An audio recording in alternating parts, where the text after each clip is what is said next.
हैज़ा या फिर डायरिया, जिसे सबको मालूम है कि शदीद दस्त की बीमारी है जो बहुत तेज़ी से भी फैलती है।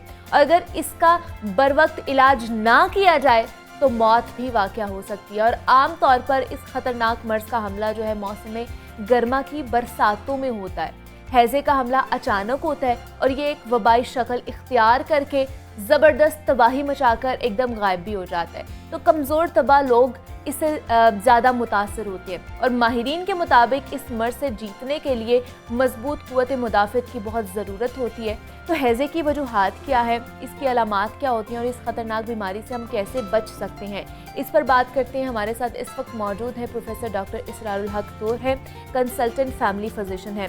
डॉक्टर साहब, आपको खुश आमदीद कहती हूँ। क्या गुलहार में कैसे हैं आप? अल्हम्दुलिल्लाह जी। डॉक्टर साहब, जैसे आज हमने बात करनी है कॉलरा की, जिसे डायरिया कहा जाता है, हैज़ा कहा जाता है, जिसका जो वबाई शक्ल इख्तियार कर चुका है। बताइए, इसके इतने ज़्यादा केसेस आते जा रहे हैं, जैसे मैंने भी बताया भी है कि जितने भी लाहौर के हॉस्पिटल्स हैं बड़े बड़े, वहाँ पर ये केसेस दिन ब दिन बढ़ते जा रहे हैं। इसकी वजह क्या है? सबसे पहले तो आपने जो इंट्रो में बताया कि गर्मियों का मौसम और गर्मियाँ पूरी आबोताब के साथ आजकल हमारे शहरों पे हुकूमत कर रही हैं, तो उसका एक तोहफ़ा होता है गैस्ट्रो या पेट के अमराज का बढ़ जाना। वो इस तरह से कि गर्मियों के मौसम में जरासीम की अफसाइश बढ़ जाती है, उनकी मल्टीप्लिकेशन टाइम कम हो जाता है और उनकी मल्टीप्लिकेशन बढ़ जाती है, अफसाइश बढ़ जाती है। और उस पे सोने पे सुहागा ये है कि हम लोग जब गर्मियों के मौसम में बहुत सारा पानी पी रहे होते हैं गर्मी की शिद्दत को कम करने के लिए, तो उसमें हमारी वाटर सप्लाई और फूड हाइजीन उस लेवल पे नहीं रहती जिसकी उसकी ज़रूरत होती है। और एंड रिजल्ट ये होता है कि हम एक ऐसा खाना या एक ऐसा मशरूब पी रहे होते हैं जो हमारे पेट और आंतों को बीमार कर रहा होता है। तो गर्मियों में क्योंकि इन चीज़ों की कंजम्पशन बढ़ जाती है, दूसरे नंबर पे जरासीम की साइज बढ़ जाती है, तो आम तौर पे भी गर्मियों के मौसम में गैस्ट्रो या हैज़ा या पेट के अमराज उसमें इजाफा देखने में आता है। इस दफ़ा गर्मियाँ ज़रा जल्दी आ गई हैं, शिद्दत भी कुछ ज़्यादा है और इसी हिसाब से हमारे जो पेशेंट्स हैं हॉस्पिटल्स में उनकी तादाद भी ज़्यादा हुई है जी। और वबाई सूरत तो नहीं कहना चाहिए, लेकिन काफ़ी केसेस जो है पिछले साल की निस्बत मई के महीने में इस दफ़ा ज़्यादा है। अच्छा, ज़्यादा है। और ये जैसे ही गर्मियाँ शुरू होती हैं तो मुझे बताइए, इसी तरह ये चीज़, ये वबाई शक्ल इख्तियार कर जाती हैं बीमारियाँ, या इस दफ़ा कुछ अननेचुरल इस दफ़ा थोड़े से इंसिडेंस ज़्यादा है जी। अच्छा। उसकी वजूहात यही है कि शिद्दत ज़्यादा है गर्मी की और गर्मियाँ कुछ जल्दी आ गई हैं। और आपने जिस तरह किया कि बरसात के मौसम में भी ये इस कंटिन्यूएशन फेस में ये चला जाता है प्रोसेस, की बड़ी वजह भी यही है कि कंटेमिनेशन जो है बरसात के मौसम में भी हो रही होती है। हमारे जो कंटेमिनेशन का कॉन्सेप्ट क्या है, बेसिकली ये होता है कि हमारी जो वाटर सप्लाई लाइंस हैं और हमारी जो सीवरेज की लाइन है, जो गटर का पानी लेके जाने वाली और पानी पीने वाला पानी लेके आने वाली लाइंस अंडरग्राउंड होती हैं, पैरेलल होती हैं, साथ साथ होती हैं। जो पानी की सप्लाई वाली लाइंस होती हैं उसमें नेगेटिव प्रेशर होता है और जैसे ही इनमें रस्ट लगने से या वो ख़राब होती हैं, उनमें लीकेज होती है किसी भी मौके पे।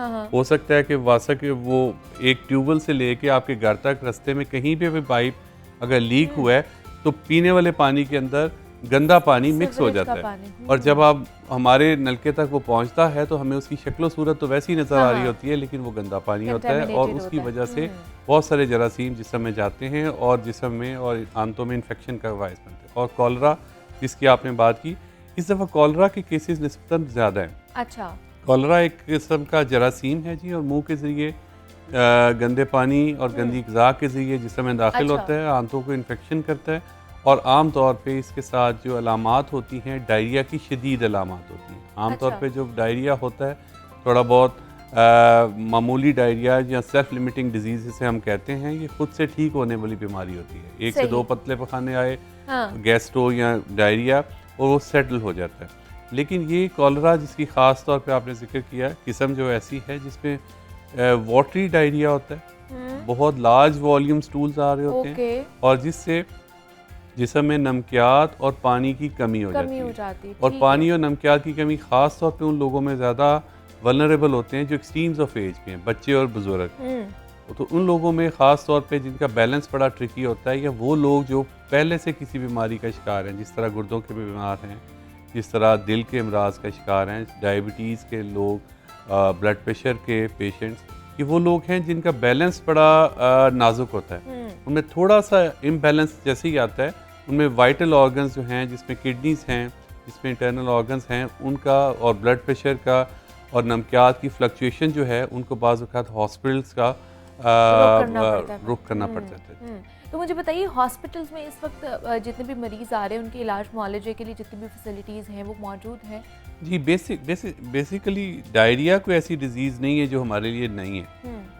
ऑनेस्टली हमारे हेल्थ केयर सिस्टम में डायरिया एक ऐसी चीज़ है जिसकी सारी फैसिलिटीज़, हर तरह के टेस्ट हमारे हॉस्पिटल्स में, इवन फैमिली प्रैक्टिशनर लेवल से लेके टर्शरी केयर हॉस्पिटल्स तक सब में मौजूद है। और इसमें बेसिक ट्रीटमेंट चाहिए, बहुत ज़्यादा एडवांस ट्रीटमेंट नहीं चाहिए होता। हमें पानी की कमी हो रही है, पानी की कमी को पूरा करने के लिए मुँह के जरिए पानी या ORS वाला पानी देने की ज़रूरत है। और अगर कोई बंदा टॉलरेट नहीं करने के काबिल और पानी की कमी और नमकियात की कमी शदीद है, तो उसको ड्रिप लगाने की ज़रूरत है। तो हाइड्रेशन, जिसको हम कहते हैं आसान ज़बान में, पानी की कमी और नमकियात की कमी को पूरा करने का अमल जो है, इसकी बैकबोन है ट्रीटमेंट की। और वो सिंपल एक ड्रिप है। इसमें सबसे की पॉइंट जो है वो ये है कि आपकी आइडेंटिफिकेशन ऑफ सेवेरिटी, कि वो जो बंदा घर पे उसको डायरिया हो रहा है, वो क्या वार्निंग साइन फील करे, उसे लगे कि अब जो है मुझे हॉस्पिटल जाना है और मुझे घर की होम रेमेडी से फ़ायदा नहीं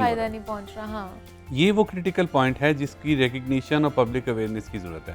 हमारे पास अक्सर लोग इस तरह से आ रहे हैं जिस तरह वो शॉक में होते हैं। शॉक से मतलब ये कि उनका ब्लड प्रेशर नहीं आ रहा होता, गनूदगी में होते हैं, बेहोशी में होती है, और उसकी सिंपल ड्रिप लगाने से, ड्रिप लगाने की एक कमी की वजह से वो इस हालत में पहुंचे होते हैं। मतलब उनको डिहाइड्रेशन इतनी ज़्यादा हो गई होती है। डिहाइड्रेशन से बचने का एक ही जरिया है कि आपको किसी बंदे को भी लूज स्टूल आ रहे हों, हाँ। सबसे पहले सबसे ज़रूरी चीज़ ये है कि वो अपनी हाइड्रेशन को पूरा रखे। ठीक है।